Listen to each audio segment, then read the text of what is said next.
Welcome to the Know, I'm Ashley Jenkins. Metal Gear Solid fans got a bit of a surprise yesterday when multiple online retailers listed a mysterious Metal Gear Solid 5 Definitive Edition up for release in October.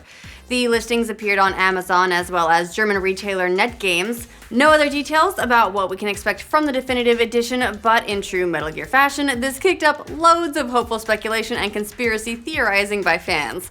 Most of the speculation pegs this new version of the game as one that includes both Ground Zeroes and Phantom Pain, along with some of the game's various DLC, although none of the game's DLC so far is too substantial or impressive.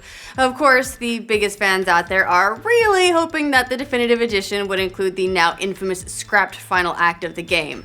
No matter what the new Metal Gear Solid 5 version turns out to be, we'll probably get an announcement for it at the upcoming Gamescom conference.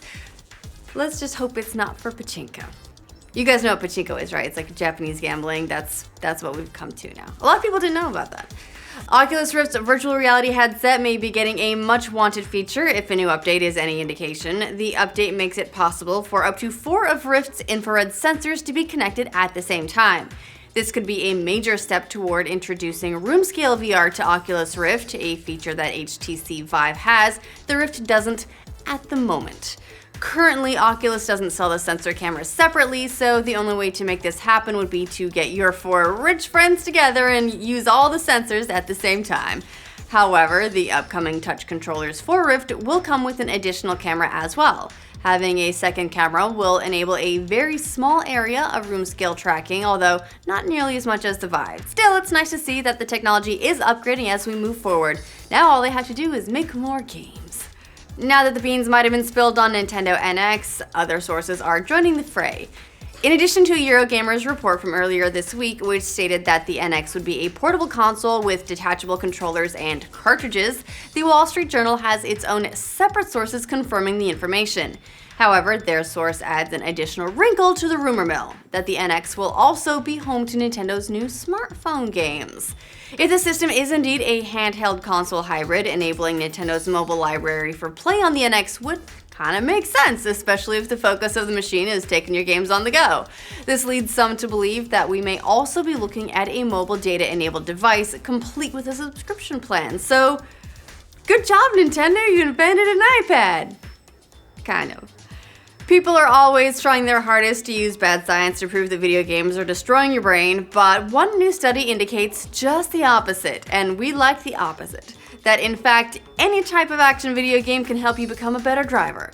This study comes from New York University Shanghai, didn't know they had a campus there, but that's pretty awesome, whose research found that subjects improved at simulated driving tests after playing more video games. These findings held true for people experienced with games as well as people who hadn't played many games before. After just a few hours with Mario Kart, they did better on the driving test and kind of started shooting all sorts of like fireballs and blue shells at people. It got awkward quick. Interestingly enough, the research showed even more improvement when playing FPS games rather than driving games. According to the study's organizers, both driving games and FPS games can improve essential visual motor control skills used for driving, but in different ways. FPS games help the more experienced drivers predict input error signals, while driving games help novice drivers to gain more stable control. See, Mom and Dad, I was just practicing for my license all those years. I mean, I had it, but I was still practicing. The video game live-action adaptations continue. In addition to announcements about Mirror's Edge and Battlefield getting TV series, it seems we've got a brand new video game property to add to the list. Donut's Life is Strange. Square Enix made the announcement yesterday via Tumblr that they've partnered with Legendary Digital Studios, the outfit behind those Dead Rising digital movies, to bring a Life is Strange digital series to life. Also, Tumblr was the perfect place for that announcement. Also involved will be transmedia company DJ2, who are also involved in the upcoming Sonic the Hedgehog movie.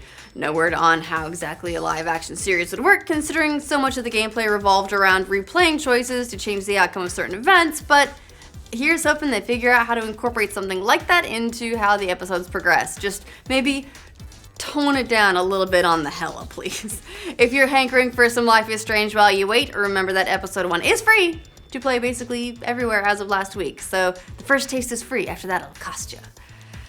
How much more money do you spend watching cable versus Netflix? While it's obvious on the surface that cable subscriptions are more expensive than Netflix's monthly fee, Allflix decided to look at money spent per hour of content viewed on each platform.